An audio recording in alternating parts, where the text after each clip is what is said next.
यांचा राज्याभिषेक सोहळा मोठ्या थाटामाटात आणि उत्साहात आपण त्यांचं जन्मगाव असलेल्या किल्ले वापगाव या ठिकाणी साजरा केला। सर्वप्रथम महाराजा यशवंतराव होळकर यांच्या राज्याभिषेक सोहळ्यानिमित्त आपल्या सर्वांना मनापासून शुभेच्छा देतो।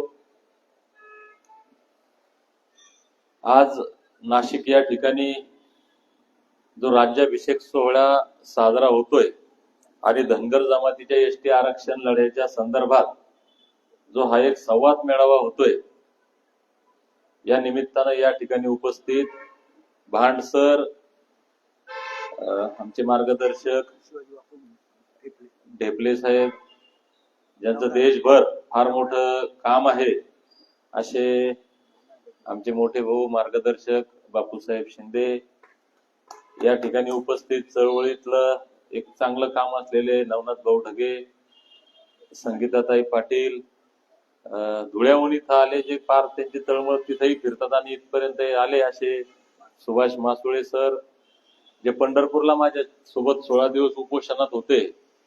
मग ते संभाजीनगरचं आंदोलन असो, मुंबईतलं आंदोलन असो, या प्रत्येक आंदोलनामध्ये सर्वात पुढे असलेले आमचे मोठे भाऊ विजय भाऊ तमनर, समोर बसलेले आमचे राजाभाऊ पोतारे आणि सगळीच मंडळी आहे। माझ्यासोबत आलेली ज्यांनी आंदोलन उभं राहिल्यापासून ते आंदोलन यशस्वी व्हावं म्हणून 24 तास आपलं घर परिवार लेकरं बाळ उद्योगधंदे सगळं सोडून माझ्यासोबत फिरतात असे सरपंच प्रल्हाद भाऊ नेमाने, अजून बरीच टीम होती पण त्या 3-4 गाड्या वापस गेल्या आणि आम्ही इकडं थोडेच लोक आलो। या ठिकाणी उपस्थित सर्व समाज बांधव, आमच्या अहिल्यामाईंच्या लेकी, सर्वांना जय मल्हार। मी पहिल्यांदा किशोर वाघ कुठे, त्यांचा माझा परिचय नाही, आमचं कधी बोलणंही नाही, त्यांच्यासाठी एकदा टाळ्या वाजवा। त्यांचा मला बापूसाहेब 2-4 वेळेस फोन आला आणि मी एकदा फोन कोणाचा आला की त्याला हो म्हणतच नाही, कारण आमचं शेड्यूल इतकं बिझी आहे की मी सकाळी कुठे आहे, दुपारा कुठे आहे, रात्री कुठे आहे, तर त्याचा काहीच ठिकाणा नसतो। तरी रात्री 12-1 वाजता दररोज झोपायला, जेवण नाही वेळेवर, नाश्ता नाही, म्हणजे तब्येत डाऊन झालेली। आता मला उभं राहण्याची क्षमता नाही, बोलण्याची माझा आवाज पण डाऊन झाला। तर ते किशोर भाऊंनी परत फोन केला आणि मी म्हटलं यार आता चला, फार तळमळीचा कार्यकर्ता दिसतो हा, आणि मी एक चळवळीतला कार्यकर्ता असल्यामुळे जो समाजासाठी असं पुढे येऊन काम करायची भावना व्यक्त करतो, त्याला साथ दिली पाहिजे। आणि म्हणून मी म्हटलं चला बाबा, आता मी 6 तारखेला सकाळी तिथं आहे, येतो मी। आता परवा मी अकोटला होतो, काल आळंदीला आलो, आज सकाळी वापगाव करून इकडं, आताच मुंबईला जायचं होतं पण आता तब्येत डाऊन झाल्यामुळे दुपारपासून मी म्हणलं आता विजय बोल म्हणलं यार आपण जाऊ शकत नाही, रात्री नाशिकला मुक्काम करू। अशा याच्यामध्ये मी त्यांना हो म्हटलं आणि हा इथं आपला हा संवाद मेळावा होतो म्हणून एकदा त्यांच्यासाठी आणि सगळे जे आयोजक आहेत किरण भाऊ थोरात, सगळीच मंडळी, या सगळ्यांसाठी एकदा जोरदार टाळ्या। बांधवांनो, आता सगळे इथं ढेपले साहेबांनी फार छान मार्गदर्शन केलं, नवनाथ भाऊ पण छान बोलू शकतात, परंतु आता मी त्यांची दिलगिरी व्यक्त करतो की आता माझी जास्त वेळ क्षमता नसल्यामुळे मी म्हणलं थोडं आवर्त घेऊ आपण, आणि 6ची वेळ होती, 6:30 वाजले म्हणून आपलाही अंत पाहणं उचित नाही, म्हणून मी म्हणलं आपण बोललं पाहिजे। मी आता आरक्षणावर काहीच बोलणार नाही साहेब, बापूसाहेब, आरक्षण हा सगळ्यांच्या तोंडपात विषय झालेला आहे, सगळ्यांना याचे फायदे तोटे, आरक्षण मिळालं असतं तर समाजाची आज काय स्थिती असते आणि आरक्षण न मिळाल्यामुळे काय दशा झाली हे सर्वांच्या पाठ आहे। आता आज इथं तुम्ही रामभाऊ लांडेंना बोलवलं, ते आले नाही, त्यांची जागा मी घेतो, थोडस आता व्याख्यानात्मक बोलतो, कारण मी तसा वक्ताच आहे। माझे आतापर्यंत 500च्या वर व्याख्यान झाले राज्यामध्ये, मानधन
प्रस्थान होतं. आजही अगदी पुण्याच्या, आता मी रस्त्यात येताना विजय भाऊजींना आमची चर्चा चालू होती. हे छत्रपती शिवरायांच्या समाधीचा जीर्णोद्धार करण्याचा जेव्हा विषय आला, या महाराष्ट्रात कोणी पैसे द्यायला तयार नव्हतं. ते पैसे इंदोरच्या होळकरांनी दिले. तुकोजी होळकरांनी, तुकोजी महाराजांनी ते जीर्णोद्धार झाला. पुण्याचं फर्ग्युसन कॉलेज होळकरांच्या इस्टेटवर आहे. दिल्लीचं राष्ट्रपती भवन, संसद भवन होळकरांच्या जागेवर आहे. मी आता परवा इंदोरला होतो. होळकरांच्या सगळ्या जागा, हॉस्पिटल, म्हणजे त्या काळात आत्ताचं एम्स पण नाहीये असं हॉस्पिटल यशवंतराव होळकरांनी द्वितीय यांनी एवढं मोठं हॉस्पिटल, शाळा, हे कल्पना करू शकत नाही आपण, जे आत्ताच्या भारत सरकारलाही जमत नाही. मोदी सरकार असो की फडणवीस सरकार, आपण एक तुलना करूयात. आज इतका पैसा, एवढं राज्य शासन सरकार इतकं पॉवरफुल आहे, जे यांना आत्ताही जमणार नाही असे कामं त्या काळात केले. इतकं सगळं वैभव असताना महाराजा यशवंतराव होळकरांवर अशी वेळ आली की शनिवार वाड्यामध्ये त्यांचा कुटुंब कबिला सर्वांना कैद केलं गेलं. यशवंतरावांनाही पकडले गेलं, पण यशवंतराव तिथून कसे बसे निसटले. सोबत सैन्य नाही, काय नाही, एक घोडा, तलवार असेल, तिथून पळाले. मित्र म्हणून नागपूरला गेले भोसल्यांकडं. भोसल्यांनी आश्रय देतो म्हणून ठेवलं आणि परत इकडून फरमान निघलं शिंदे इकडून. ज्या शिंद्यांना होळकरांनीच मोठं केलं, त्यांनीच या होळकर इस्टेट खालसा करण्याचं त्याच्यावर वाईट नजर ठेवून त्यांच्या मनात आलं. महाराजा यशवंतराव होळकरांना तिथंही अटक करले गेलं. कुठं? नागपूरला. तिथून कसे बसे पळाले. जे आपण आता तो कोणता पिक्चर पाहिला, बाहुबली, महेशमती साम्राज्य, असं हे सगळं आपलंच आहे. ते जे दाखवतात ते महेश्वर, त्यात एक पेंढारी शब्द आलेला आहे पहा, पिंडारी. ते सैन्य जे असतं ते पिंडारी, म्हणजे त्या काळात यशवंतरावांनी पेंढारी जमा केले, स्वतःचं सैन्य उभं केलं. आणि त्यांचं स्वप्न होतं की जे आमच्या पूर्वजांनी रक्त सांडून संघर्ष करून जे मिळवलंय ते मला वापस मिळवायचंय. आणि त्यांना त्यावेळेस कोणी राजा मानायला तयार नव्हतं, म्हणून त्यांनी हा सगळा संघर्ष करून, जो माणूस पुण्यातून एकटा जातो, पुन्हा नागपूरला मित्राकडे जातो, तिथं कैद केल्या जातं, तिथून कसा बसा सुटतो, मग एक माणूस जोडत 18 पगड जातीचे हे वेगवेगळे लोक जोडून पुन्हा एक स्वतःचं साम्राज्य तयार करतो. आणि छत्रपती शिवरायांनंतर या देशातला पहिला राज्याभिषेक सोहळा होतो तो 6 जानेवारीला, आणि तो महाराजा यशवंतराव होळकरांचा. म्हणजे आपण एक पिक्चर मध्ये, पिक्चरच्याही पलीकडची ही स्टोरी आहे, हा इतिहास आहे. आणि पुढे चालून हा माणूस तुमच्या माझ्यापेक्षा लहान, म्हणजे आता माझं वय 43 आहे बापूसाहेब, 30-32 वर्षाचा असताना संकल्प करतो की या देशातून इंग्रजांना बाहेर काढेल. आणि त्यावेळेस महाराजा यशवंतराव होळकर तत्कालीन संस्थानिक, तत्कालीन राजे, सरदार यांना विनवणी करणारे पत्र पाठवले, माणसं पाठवले, विनंत्या केल्या की बापूसाहेब आपला वाद भावकीचा आहे. आमच्यातला आहे सध्या धनगरी जत्रण कारभारी 17 मासुळे सर त्यावेळेस देशात होते. होळकरांचं रक्त हे देशासाठी, या मातीसाठी सांडलंय. मल्हारराव होळकरांपासून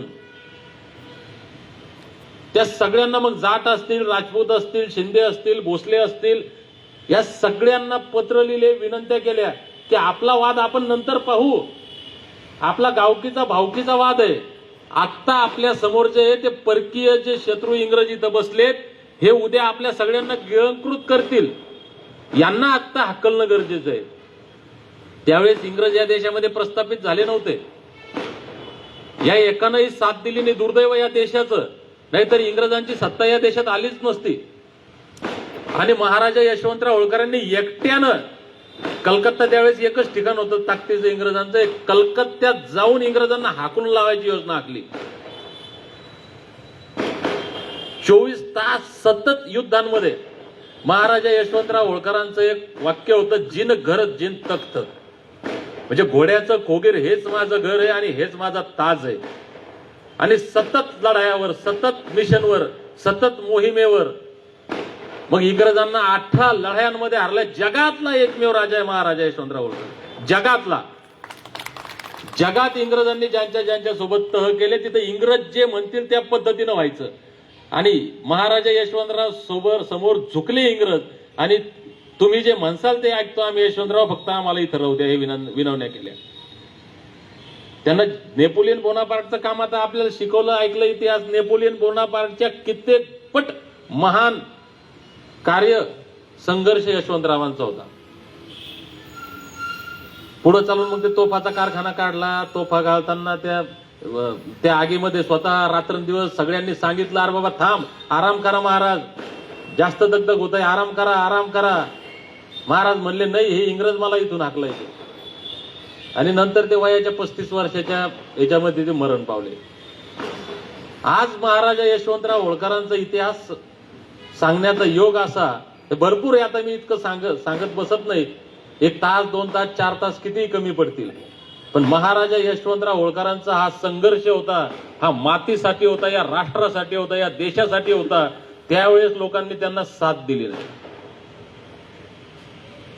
आज त्या वापगावच्या पवित्र मातीला नमन करून आम्ही आलो, ज्या मातीमध्ये यशवंतरावांचा जन्म झाला.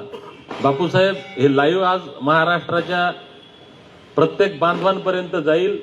कारण आपली मीडिया, सोशल मीडियावर जे ऐकतात त्यांनाही विनंती करेल, बापूसाहेब आजही परिस्थिती तीच आहे.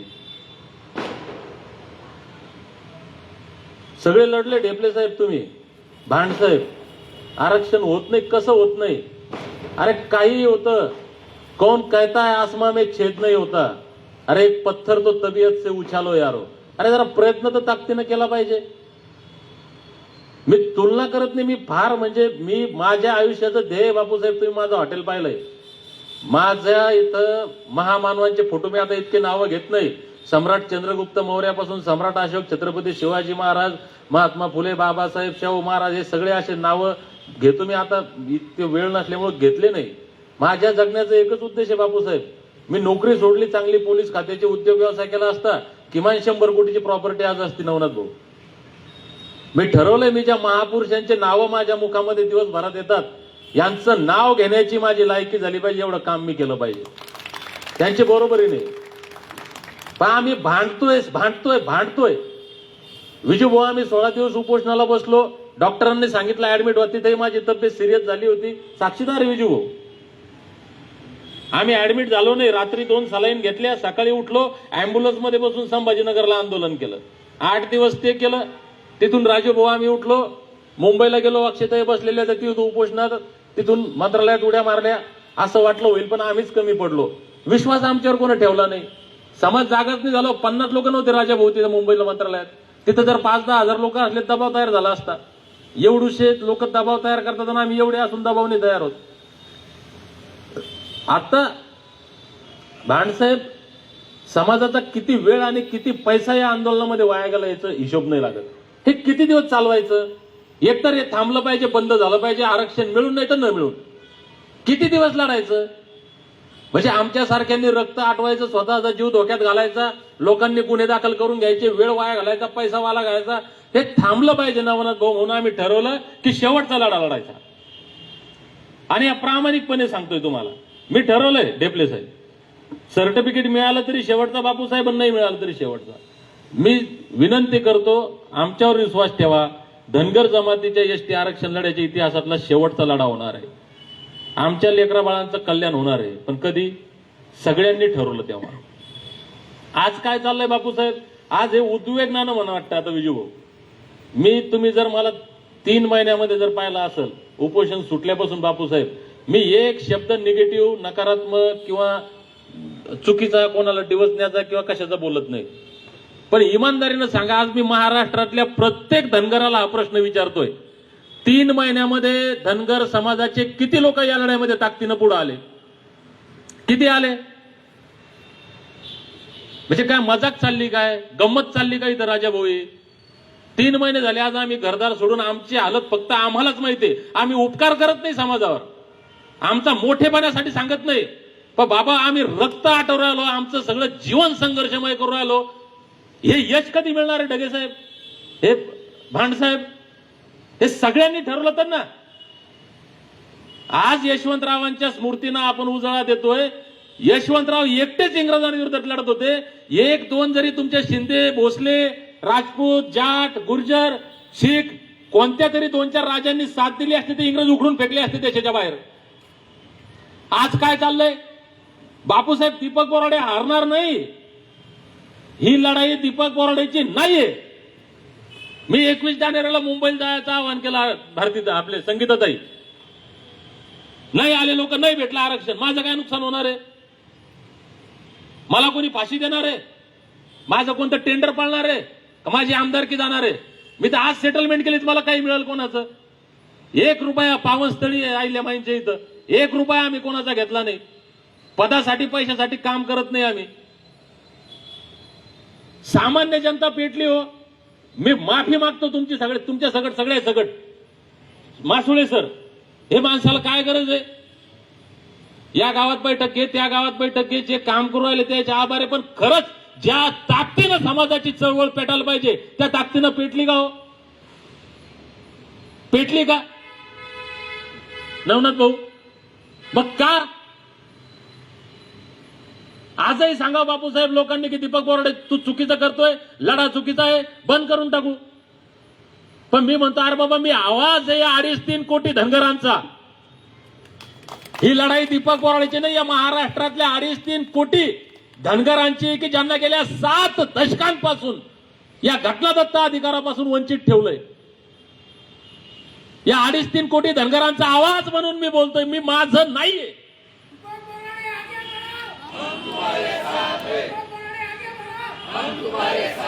सर्टिफिकेट मिळालं तरी माझा काही फायदा नाही. मी होती ती नोकरी सोडून आलोय. माझ्या 2 मुली बापूसाहेबांना सगळं माहिती. विजूभाऊ घरी गेले, राजाभाऊ, दोन्ही पोरी माझ्या प्रायव्हेट शाळेत पैसे भरतो मी. मागच्या काळात 40 कोटीचा भ्रष्टाचार उघड केला. मी महाराष्ट्रातल्या कोणत्याही शाळेत जर माझ्या पोरीचं ऍडमिशन घेतलं, कोणताच संस्था चालक नाही म्हणणार नाही, पण मी पैसे देतो. काही योजना माझ्यासाठी नाही, गोरगरिबांसाठी आहे. मी एकाही योजनेचा लाभ घेत नाही. उद्या सर्टिफिकेट मिळालं काय, नाही मिळालं काय, माझ्या मुलींना IPS IAS व्हायचं ते होतील. मला फायदा नाही याचा. तुम्ही म्हणा आम्हाला तरी काय फायदा आहे? आम्ही ज्या लेकरांसाठी जगतोय भांडसाहेब, ज्या लेकरांसाठी आमचा संघर्ष चालला, त्यांचं वाटोळं झालंय. आमचंही वाटोळं झालं ना. आमच्यात आज IPS बसले असते, IAS बसले असते, डेप्टी कलेक्टर, DYSP, तहसीलदार, PSI घर परत गाव परत असते. कुठे आहे आम्ही आज? म्हणून आज दिवस राज्याभिषेक सोहळ्याचा आहे. आम्ही त्या वापगावच्या मातीला नमन करून आलोय. बापूसाहेब, आम्ही शपथ घेतली, निर्धार केलाय, शेवटच्या श्वासापर्यंत, शेवटच्या टोकापर्यंत वाटेल ते करायचं काम पडत चालतं, पण आम्ही हा लढा सहजासहजी सोडणार नाही. मग आज काठावर बसले, उद्या येणार आहे. जालन्यात हेच झालं बापूसाहेब. किती संकटांना पार करत, किती षडयंत्रांना पार करत जालन्याचं आंदोलन उभं राहिलंय फक्त आम्हाला माहितीये. महाराष्ट्राला अजूनही माहित नाही. आताही तेच चाललंय, तिथेही तेच झालंय. काय होतंय ते, कशाला बसलं, काय बसलं, कोण येतं, जे नावं ठेवत होते ते खाली माना घालून खाली बसले. अरे नंतर बसून फायदा नाही. उद्या मुंबईचं आंदोलन चांगलं झालं की सगळे येतील तिथं. फोटो काढायला येतील, सेल्फी काढायला येतील, भाषण ठोकायला येतील. अरे आज संघर्षाच्या काळात तिथे या ना, ताकदीनं या ना. आज का गप्प बसता मला सांगा. विजूभाऊ एक करायला लागणार आहे. तुम्ही सगळे शांत बसाल पाहून म्हणल्यानं होणार नाही. मी म्हणतो अरे प्रत्येक जण एकटा दीपक बोराडे, मी आज जबाबदारीने बोलतो. मी हे बोलावं याच्यामुळे लागतं बापूसाहेब, की एकटा दीपक बोराडे सगळे काय काय षडयंत्र, काय काय संकट आले ते आंदोलन आमच्या नियमाने साहेब सरपंच इथं विजूभाऊ बी साक्षीदार आहे. हे सगळे संकट षडयंत्र पार करत करत 1 रुपया खिशात नाही, 1 माणूस जवळ नाही, अशा परिस्थितीमध्ये सगळे सहकारी उभे राहिले. पैसा समाजानं दिला, आम्ही 1 रुपया कोणाचा घेतला नाही बापूसाहेब. खिशातला पैसा खर्च करायचा तयारी. आज तेच चाललंय आमचं. दिलं कोण खायला तर ठीक, दिलं राहायला तर ठीक, नाही तर आम्हाला खिशातून पैसे टाकला तर राजूभाऊ कुठे आहेत पैसे? आता काल परवा त्या पातोंड साहेबांनी एक मेसेज टाकला, 1000 रुपये, 500 रुपये, 2000, मला वाटतं 5-7 हजार रुपये जमा झाले असते 2 दिवसात. महाराष्ट्रात 2.5-3 कोटी धनगर आहेत आणि 5-7 हजार रुपये जमा झाले. कशा लढाया होतील? होईल का? बरं किती तुमचं सोशल मीडिया चाललं पाहिजे, गावोगाव, जिल्ह्यात तालुक्यात बैठका झाल्या पाहिजे. अरे हो, पण सगळ्यांना फायदा आहे ना. ज्याला जिल्हा परिषद लढायची त्यांना 20 गावामध्ये फिरायचं, ज्याला पंचायत समिती लढायची त्यांना 10 गावात फिरायचं, ज्याला नगरपालिका लढायची त्यांना त्याच्या शहरात फिरायचं, ज्याला विधानसभा लढायची भविष्यात त्यांना त्याच्या मतदारसंघात फिरायचं, ज्या धनगराला लोकसभा लढायची त्यांना पुऱ्या लोकसभेत फिरायचं आणि लोक जमा करायचे. तुमचा प्रचार होता, फायदा आहे का तोटा आहे याच्यात मासुडे सर? अरे कर्म वाया जात नाही, सिद्धांत आहे कर्माचा. जे तुम्ही कराल, जसं कराल तसं ते उगवतं, त्याचे फळ तसे मिळतात. आणि समाजासाठी केलेलं काम वाया जात नाही. मग घरी बसता कशासाठी? किती दिवस बसणार आहे? मी अत्यंत नम्रपणे, आज तब्येत डाऊन झाली, मला वारंवार ते प्रसंग आठवतात. बापूसाहेब, मला सगळे लोक सल्ला देतात की दीपक भाऊ थांबा, आराम करा. विजय भाऊ आराम नाही होत. ही लढाई, अरे म्हणजे म्हणतो आपण बीके कोकरे साहेबांच्या अगोदरही लोक लढले, नंतरही लोक लढले. हे किती वर्ष चालायचं? हे थांबलं पाहिजे ना. संविधानावर देश चालतो, आपण म्हणतो या संविधानाची अंमलबजावणी, घटनादत्त अधिकाराची अंमलबजावणी झाली पाहिजे. आमच्या लेकराबाळांचं कल्याण झालं पाहिजे, त्याच्यासाठीचा हा संघर्ष आहे. म्हणून नाशिक, योगायोगानं मी तुमच्यामध्ये, नाशिककरांसाठी मुंबई फार जवळ आहे. तुम्ही फक्त नाशिककरांनी जरी ठरवलं, ट्रेन आहे तिथून, गाड्याने तुम्ही सकाळी गेले तर दिवसभर तिथं थांबून संध्याकाळी झोपायला घरी येऊ शकता. सकाळी तुम्ही तुमचा डबा घेतला, 10-20 लोकांचे अजून डबे करून घेतले तिथं, नवनाथ भाऊ मुंबईत येऊ शकता, संध्याकाळी इथं येऊ शकता. मला असं वाटतं तुम्ही सगळे ताकदीचे माणसं. कोण म्हणलं? ढेपले साहेब म्हणले, मला माहिती आहे सगळे एकापेक्षा एक मोठे क्रांतिकारी लोक आहेत तिथं. आमचे पाल भाऊ, अरे भैया आओ, 1-2 मिनिट इधर. हे उत्तर प्रदेशचा भाऊ आहे. आपल्या या लढ्यामध्ये उत्तर प्रदेश, मध्य प्रदेश, गुजरात, राजस्थान, कर्नाटक सगळीकडचे लोक सहभागी आहेत. म्हणजे सगळे येणार आहेत. माझी विनंती आहे की आता इथून हे पेटलं पाहिजे. बापूसाहेब, महाराष्ट्रातल्या प्रत्येक बांधवाला माझी विनंती आहे, ज्याला वाटतं की ही लढाई संपली पाहिजे, एसटी आरक्षणाची अंमलबजावणी झाली पाहिजे, आमच्या लेकराबाळांचं कल्याण झालं पाहिजे, त्या प्रत्येक बांधवाला हात जोडून नम्रतेची विनंती आहे, बाबा हो, काठावर बसू नका, मैदानात उतरा. आता ही काठावर बसून गंमत पाहण्याची वेळ नाही, कुणाला मानपान द्यायची वेळ नाही. मला लोकांचे निरोप फोन आहेत. बापूसाहेबाला फोन नाही केला, विजय भाऊला फोन नाही केला, मासोळे सरला फोन नाही केला. अरे बाबा हो, मला इथं म्हणजे आता ते बोलू नये, मला घरच्या लेकराशी बोलायला वेळ नाही राव. हे लोक साक्षीदार आहे. सकाळी नाश्ता करायचा, नाश्ता तयार होता बापूसाहेब आळंदीमध्ये, विजय भाऊ साक्षीदार आहे. मी म्हणलं आपण कार्यक्रमाला लेट होतो, माझ्यासाठी लोक महत्वाचे, जेवण महत्वाचं नाही. नाश्ता केला नाही सकाळी आम्ही, आणि तो नाश्ता केला नाही म्हणून आता तब्येत टाळून मला ताकद नाही राहिली बोलायची. हे नाटक म्हणून का, सांगणं म्हणून नाही सांगणं. हे लोक साक्षीदार. मी चिडलो त्याच्यावर. विजय भाऊ म्हणतो, दीपक भाऊ काहीतरी खा, आम्हाला तिथं काहीतरी खायला मिळेल, तुम्हाला मिळणार नाही, तुम्ही कुठं राहसाल, तुम्हाला खाता येणार नाही. मी म्हणलं जेवण महत्वाचं नाही, लोक महत्वाचे आहेत, आपला टाइम महत्वाचा आहे. इतकी मरमर चालली, एवढं चाललं, मग काय गंमत पाहणं आता मला सांगा. म्हणून महाराष्ट्रातल्या प्रत्येक बांधवाला विनंती आहे की गंमत पाहण्याची वेळ नाही, कुणाला मान पान. अरे बाबा, ज्याला वाटतं की ही लढाई माझी, माझ्या लेकराबाळांच्या कल्याणाची, त्या प्रत्येकाने या लढाईमध्ये आलं पाहिजे. माझी कशाला वाट पाहता? मी फोन करावं, आम्ही प्रयत्न करतोय. बापूसाहेब, उद्या 10 तारखेला मीटिंग ठेवली आता मुंबईला.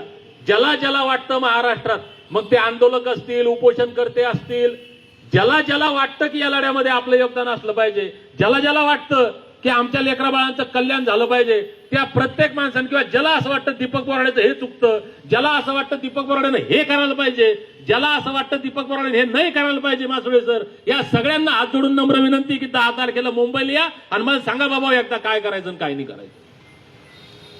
म्हणून मी नाशिककरांचा या ठिकाणी आभारी आहे की तुम्ही आज हा चांगला दिवस महाराजा यशवंतराव होळकर यांच्या राज्याभिषेक दिनाच्या या औचित्यावर इथं हा संवाद घडवून आणला. मी खात्रीनं सांगतो बापूसाहेब, 100% सांगतो की एसटी आरक्षणाची अंमलबजावणी होणार म्हणजे होणार. त्याचं कारण आहे,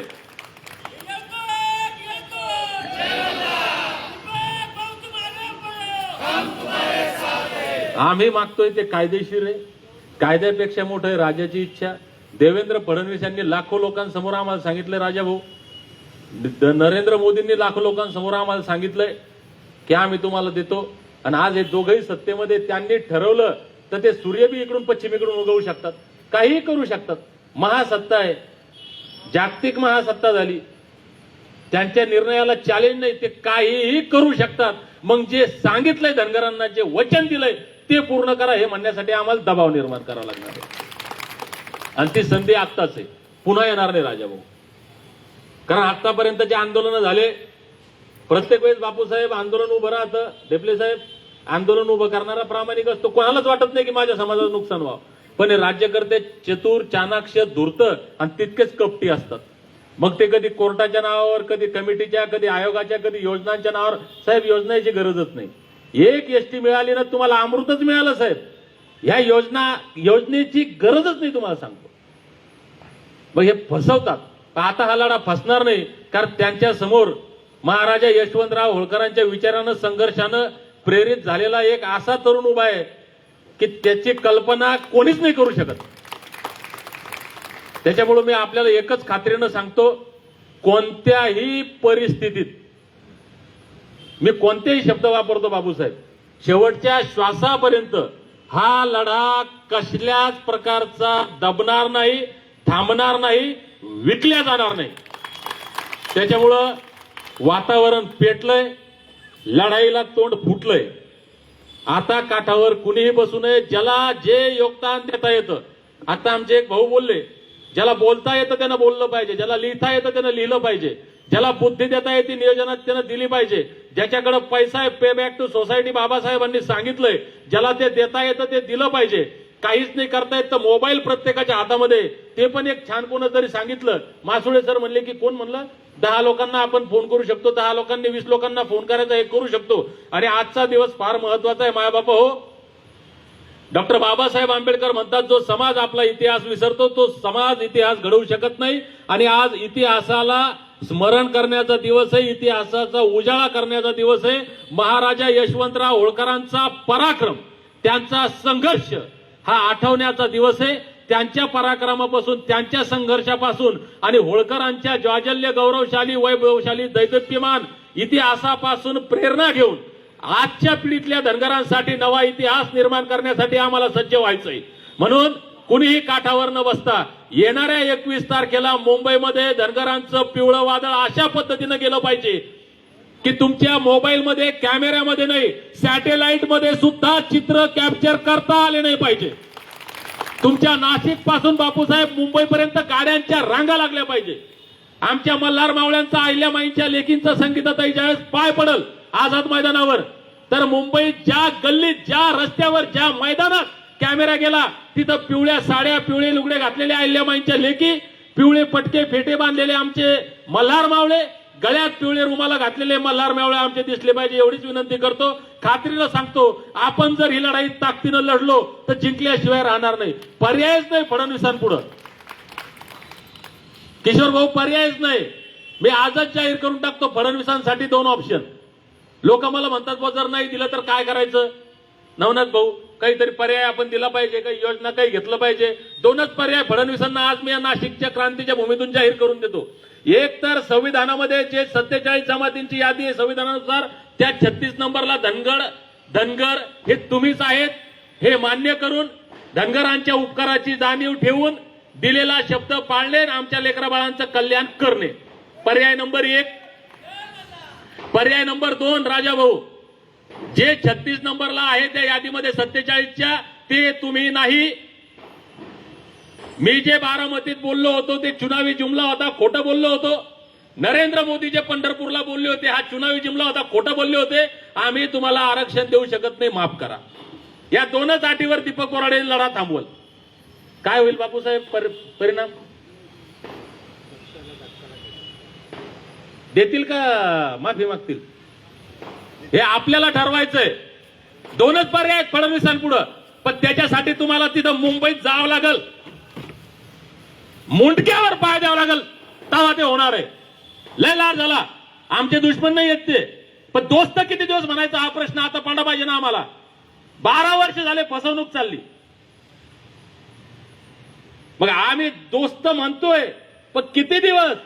जोपर्यंत आम्हाला आशा आहे की तुम्ही आमचं द्याल, आमच्या लेकराबाळांचं कल्याण कराल, मी तर जाहीर सांगतो या पवित्र स्थळाहून की आमच्या लेकरा बाळांचं कल्याण झालं, सर्टिफिकेट मिळालं बापूसाहेब, मरेपर्यंत सबंध देशभर फुकट प्रचार करू यांचा. आम्हाला पद नको, पैसा नको, टेंडर नको, काहीच नको. फुकट प्रचार करतो मरेपर्यंत. हे जाहीर बोलतोय मी प्रत्येक सभेमध्ये. आम्ही दुश्मन नाही कोणाचे, पण आमचं वाटोळ होतंय ते बोललं पाहिजे ना. म्हणून मायबाप हो, पक्षापेक्षा समाज मोठा आहे, नेत्यांपेक्षा आमच्या लेकरा बाळांचं भविष्य मोठं आहे. हा विचार डोक्यात घ्या. हा शेवटचा लढा आहे. प्रत्येकानं आपापल्या क्षमतेनुसार ताकदीनं या लढ्यामध्ये उतरा आणि आमच्या लेकरा बाळांचं कल्याण करून घ्या विनंती करतो. कारण दीपक बोराळेचा लढा नाही, हा सर्वांचा लढा आहे. एकट्यानं काहीच होत नाही, एकीनं काही होऊ शकतं. म्हणून सगळ्यांनी एकजूट होऊन जर लढलं तर विजय होऊ शकतो. तर बांधवांनो, परत एकदा नम्र विनंती करतो की ज्याला ज्याला जे जे शक्य होईल ते ते करा आणि या लढ्यामध्ये उतरा. परत एकदा महाराजा यशवंतराव होळकर यांच्या पावन स्मृतीला विनम्र अभिवादन करत त्यांच्या या राज्याभिषेक सोहळ्यानिमित्त सर्वांना हार्दिक शुभेच्छा देतो. या ठिकाणी 2.5-3 तास झाले, इतका वेळ आपण सर्व आपला अमूल्य वेळ देऊन थांबलात त्याबद्दल सर्वांचे आभार व्यक्त करतो. किशोर भाऊ आणि त्यांच्या सर्व सहकाऱ्यांनी जे छान या ठिकाणी नियोजन केलं त्यांचं अभिनंदन करतो, आभार व्यक्त करतो आणि या ठिकाणी थांबतो. धन्यवाद. जय हिंद, जय भारत, जय मल्हार.